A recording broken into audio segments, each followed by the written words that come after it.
Buti na lang nasira yung motor mo. Puro Shopee lang naman yan. Bulok na Raider 150. Pag nakita ko sa daan yan, sisirain ko din yan. Ikaw ang wag kong makikita sa daan dahil pa nagkataon na nangyari yan. Tas nahuli kita. Tawagin mo na lahat ng pwede mong tawagin. Ano naman kung puro Shopee? Yung mga pyesa ni kumpare. Natanong mo ba kung magkano yung mga pyesa ni kumpare? Hindi naman lahat ng tinitinda doon ay mura. Meron din naman mga original doon. Natulitin ko, walang peke sa pyesa ni kumpare. Lahat po na nakakabit kay kumpare lahat po branded at original. Dahil po ang kategory ni kumpare sa motor show is pro or expert. Kaya means bawal ang peke. Anong masama kung doon ka bumibili ng mga pyesa mo? Lalong-lalo na kung malayo ka sa mga shop. Lalong-lalo na nakagaya ko na nasa probinsya. Wala namang masama kung doon ka bumibili. Ang importante may pambili ka. Ikaw, wala. O dahil sinabihan daw na pang Shopee lang yung ating parts ni kumpare. Ngayon may binili ako. Second hand lang ito pero masakit pa rin yung presyo. Tara samahan nyo ako ikabit yung bagong quick throttle ni kumpare. Boss! Maulan na. Ha? Maulan. Lakas nga eh. Sino na ako dyan? Uy! Maulan na. Ano yan? Peke lang to, Shopee lang, Shopee. By the way guys, kita nyo yung garahe namin, linis, di ba? Yun oh. Kaso, Mulan! tingnan mo, ang dami naman ng tulo mo eh. Putang na yan. Ang daming tulo. Yan po, kasi buto. So, yung basher natin, puro Shopee lang daw yung pyesa natin. Oh. Ano naman? Oh. At least original. Tama. Hindi naman lahat ng tinitinda sa Shopee. Peke. Peke. Tama. Di ba? Oh. Pag nakanaman mo ako ng peke nito, pare, bibigyan kita sa Raider FI. Promise. Motion Pro. Pag nakahanap ka, second hand ko lang ito binili. Pero masakit pa rin sa presyo. Brand new nito, nasa 15,000. Mura na yung 35. Eh? Second hand, nabili ko 10K. Ay, pwede na. Pwede na, pero mahal pa rin. So ano ba to? Promotion, Rev 3, quick throttle. Ay, meron ka na yan eh. Nakikita niyo naman sa mga ibang vlogger yun, di ba? So ito na yung tinatawag nilang endgame. Endgame na to sa usapang quick throttle. Ito na yung isa sa mga pinakamahal na quick throttle na pag nakita sa show, puntos agad. Bago mo ko i-bash, bili ka muna nito ha. Pag nakabili ka nito at nakanaman mo ko ng peki nito, Bigata Raider FI, promise. So ito yung nakakabit ngayon kay kumpare. Ito na dual throttle din. Yan. Okay? Original din to. Ito yung nasa 3.5. 3.5? 3.5, 3,000. Grabe, mura. Mahal na rin yun ha. Mas mahal yan. So ito, like what I said, second hand na. Kaya tara, ikabit na natin kahit maulan para trabaho. First time ko lang din magkakabit nitong quick throttle na to. At first time kong nagkaroon ng ganito kamahal na quick throttle. Actually, yung gamit nating quick throttle, okay na po talaga ito. Pero kasi sa motor show, pag meron pong naka-promotion na Rev 3, tinatalo po tayo. Kaya maganda na rin na nakaganito na tayo. Tsaka sobrang sarap daw gamitin itong promotion na to at masusubukan ko na rin siya. So, yung gamit natin sa Daytona is yung blue. So, yung blue is 45. 45 degree yung ano niya, yung ikot niya. So, the more na mas maano kasi, lumalaki yung number, mas bumibilis. Yung, kumbaga mas lumiliit yung piga. So, 45. Dito, ano yung 45? Itong red. So, papalit tayo ng parang red. Nakakabit na ata. Ha? Nakakabit na ata doon. Tingnan natin. Tingnan natin kung nakakabit na. By the way, naalala mo ba yung nakalaban natin ng isang show kay Lucy noon, yung PCX? Nagbenta na siya ng pyesa sa kanya to. Ayun ba yun?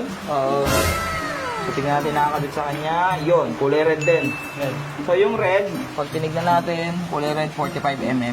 Yan. Yan yung kailangan natin. Boy, ba't kaya walang plug and play sa Pilipinas? Bawal daw ata yun. Pero totoo yun guys. Kung gusto nyo talaga na malupitang setup, walang plug and play.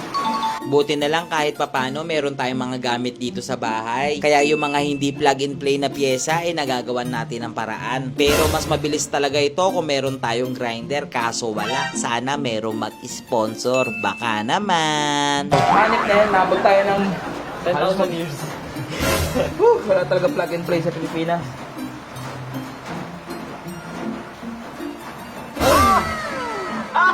Sama. Soya! Kabit. Uy, wag. Tanga, lagyan natin pampatulin yan. Kaya kayo, pag bibili kayo ng plug and play, mahina kayo. Buwang! Bakit? Bukuli. Bang, bang, bang, bang, bang, bang.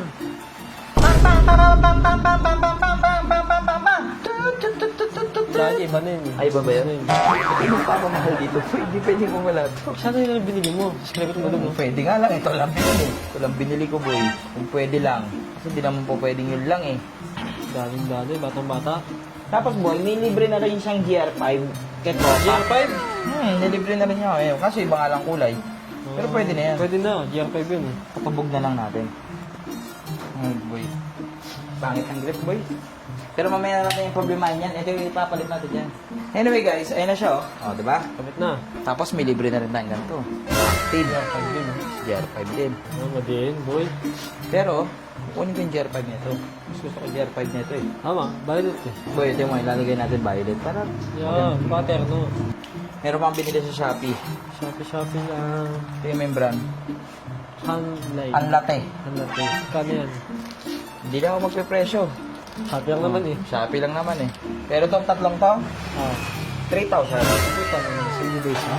So, nakalagay naman. Side stand delete. Oh! Isa-isa! Bossing! Kinabahan ako, bossing! Wala isa, bossing! Lag. Drain plug. Tapos, hinge. Di mo alam para saan ang hinge? Simpleng-simple lang pero detalya. Ah, gan. Pala yan siya. Bossing, tingnan mo yung pinagkaiba nila. Mas malinis to. Siyempre, ito, CNC. Ah. Hindi pa nangangalawang yan, boy. Tingnan mo yung pinagkaiba nila, boy. Baka handlate yan. Ganda, no? Boy, linis na, no? Isa yan. Kabita rin natin yung bumulong. Ang upuan. Bossing, linis na, bossing. Di ba? So, ito, drain plug. So, sayang yung langis natin, bago yung langis natin. Baka mo, pakita ko sa kanila. Okay. Ayun yun, oh. Ayun siya, oh. So, ito papalit natin. Bossing. So, patayin lang muna namin, ah. Wait lang. Ganda na, linis na sa ilalim, boy. Kahit ano silipin niya sa ilalim, boy.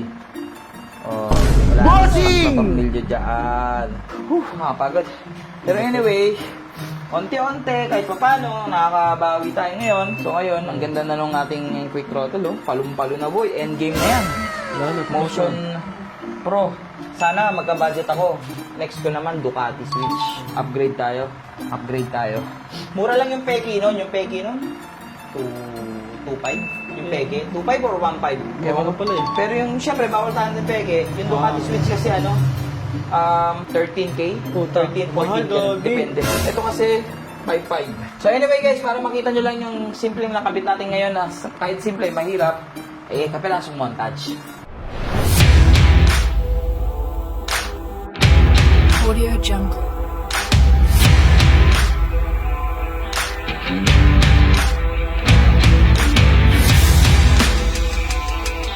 Audio Jungle.